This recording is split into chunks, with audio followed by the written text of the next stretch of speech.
Pullman Strike of 1894 was a Midwestern railroad strike against the declining wages and treatment of railcar manufacturers. It was a month-long strike that congested railroads nationwide that eventually changed labor laws and positively affected the modern workplace and the treatment of its employees. The workers communicated the harshness and helped to improve the life of workers even up until today.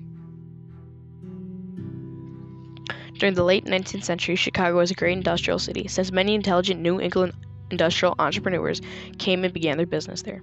George M. Pullman began his career in carpentry, a trade of his father's. He relocated to Chicago with his family after noticing the widespread need to lift buildings. He soon went on to take over his father's business. He and others were in the process of raising a block of Chicago a whole 10 feet, using jack screws to allow for drainage.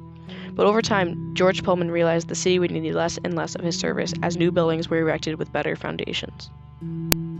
Soon after, he purchased 4,000 acres of land, only 14 miles out from Chicago, on the Illinois Central Railroad for $800,000. He hired Ceylon Spencer Beeman, an American architect who was committed to construct a mansion for him not long before, to build the workers' plant, otherwise known as the Pullman Car Company. He later founded the town of Pullman, Illinois, in 1880, near the workers' plant. The town of Pullman was constructed of bricks and clay, consisted of buildings, churches, a park, hotel, theater, and a library for his employees. He created it in hopes that it would be superior to other working-class environments, and therefore making sure it was full of good sanitation and accessible necessities to promote productivity. Although the town was clean and abundant with water, gas, food, etc., all these things were soon to be highly taxed and regulated by him in a time of economic depression, leading to the workers having just pennies for food.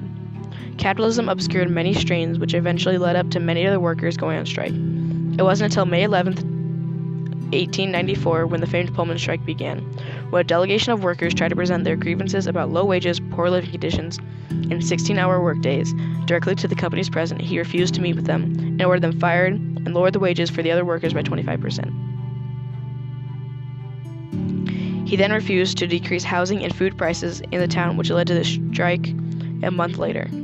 With over 200,000 participants coming from 27 other states, the Pullman workers walked off the job May 11th, 1894, and 70 days later, the United States military arrived and shut down the strike. In the end, the strike claimed 30 lives and left $80 million in damages.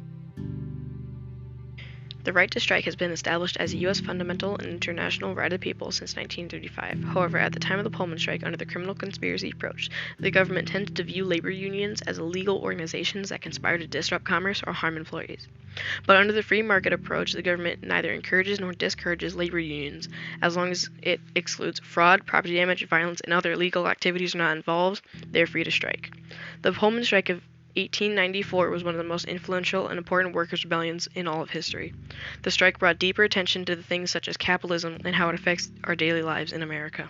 The Pullman Strike has inspired many other strikes, such as the Coal Strike of 1902, in which President Roosevelt settled the dispute by raising the workers' wages by 10%, and the Patterson Silk Strike of 1913, the Steel Strike of 1919, when the workers fought for better working conditions and wages in the midst of World War I, and plenty of other strikes, such as the Boeing Machinist Strike of 2008, when the workers fought for better pay and job security, and more recently the General Motors Strike of 2019. All of these strikes have brought more equality in the form of better hours, wages, and working conditions into the modern-day workplace.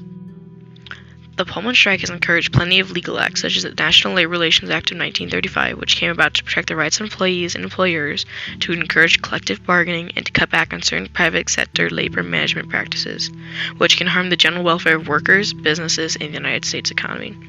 This act permitted workers to form trade unions, engage in bargaining, and take collective actions and strike. The rebellious spirit of the Pullman Strike carried a strong message to our modern society. It inspired people to stand up to the lack of pay or mistreatment of any kind in the workplace, creating a strong, unified statement throughout the U.S. to create change, equality, and fairness.